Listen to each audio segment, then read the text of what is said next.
What is up everyone, it's Alex here. This is your second stimulus check and second stimulus package update.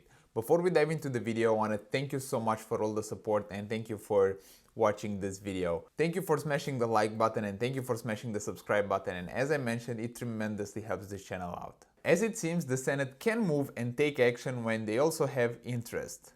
Late yesterday, the Senate passed the PPP Flexibility Act that was passed by the House of Representatives on May 28th. It looks like when there is interest and there is bipartisan support, they can take measures and move fast and pass a bill that can make a change and that can bring more stimulus to the economy, which is exactly what the PPP Flexibility Act does. But in my opinion, the Senate and the Congress as a whole failed to seize a golden opportunity to pass a second stimulus check alongside the PPP Flexibility Act. They could have taken the wording from the CARES Act or the wording from the EMPA and adjust it and introduce it alongside the PPP Flexibility Program. Yes, the House of Representatives could have introduced a second stimulus check alongside the PPP Flexibilities, but also the Senate could amend the PPP Flexibility Act and then send it back to the House of Representatives to revote and pass it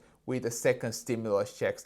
And that's why I believe they failed big time, because they already have the wording for the stimulus checks, both from the CARES Act, from the Emergency Money for the People Act, and from a dozen other bills related to the stimulus checks out there. This to me is disappointing, and you probably also feel disappointed. To do so, just feel free to smash the like button to see exactly how many of the people that are going to watch this video are actually disappointed by the fact that they had the opportunity to pass a second round of stimulus checks that was like this. It was in their hand and they didn't. They just didn't. They missed the golden opportunity to provide help exactly when people need it. I already covered what the Paycheck Protection Flexibility Program Act of 2020 is going to amend in terms of the Paycheck Protection Program, but the key amendments are as follows. They extended the time frame in which you can pay the unforgiven part of the loan, if there is any, from 2 years to 5 years. Whatever is forgiven, you do not have to pay back, so if you would qualify to have the entire amount that you receive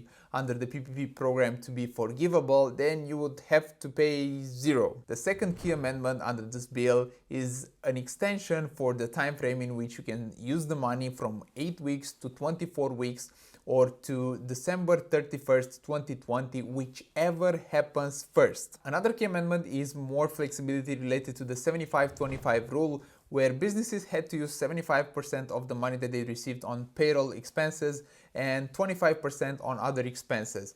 But now the new rule is 60-40, and now businesses would have to use 60% on payroll expenses and could use 40% on other expenses. Another amendment that was made is that it would allow businesses that received forgiveness to defer payroll taxes. And finally, exceptions if the loan recipients would not be able to hire employees if an eligible recipient in good faith is able to document an inability to rehire individuals who were employees of the recipient on February 15, 2020. Basically, the business will not be able to rehire the same employees, and an inability to hire similarly qualified employees for unfilled position on or before December 31st, 2020. So these conditions are cumulative. The business should document the inability to rehire the old employees and the inability to hire new similarly qualified employees on or before December 31st, 2020. Another exemption would apply if the eligible recipient in good faith is able to document an inability to return to the same level of business activity as such business was operating at before February 15, 2020 due to compliance with a lot of requirements related to the maintenance of standards of sanitation, social distancing, or any other worker or customer safety requirement related to the virus that shall not be named. Moving aside from the key amendments from the PPP Flexibility Act of 2020, in my opinion, this was a great opportunity for Congress to pass a second stimulus check. Considering the fact that the House of Representatives could draft a bill and pass it together with the Senate in less than a week, I do believe that they can move and they can act and pass a second round of stimulus checks.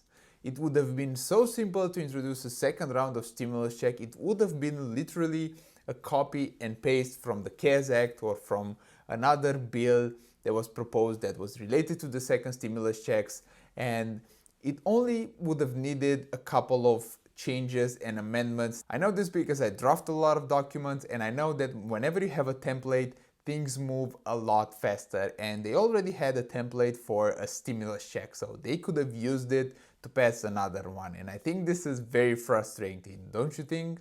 Let me know in the comments below what you think about the fact that the Senate passed the Paycheck Protection Program Flexibility Act of 2020 and ignored a second round of stimulus checks. As always, after the video goes live, I'll join in the comments below to chat with you. Alright everyone, I want to thank you so much for watching this video. Feel free to smash the like button if you found any value in this video. Feel free to subscribe if you enjoyed the content and if you want to watch more videos like this one, and to stay up to date with all the updates that I'm going to post in the future. And until next time, take care, have a wonderful day and stay safe.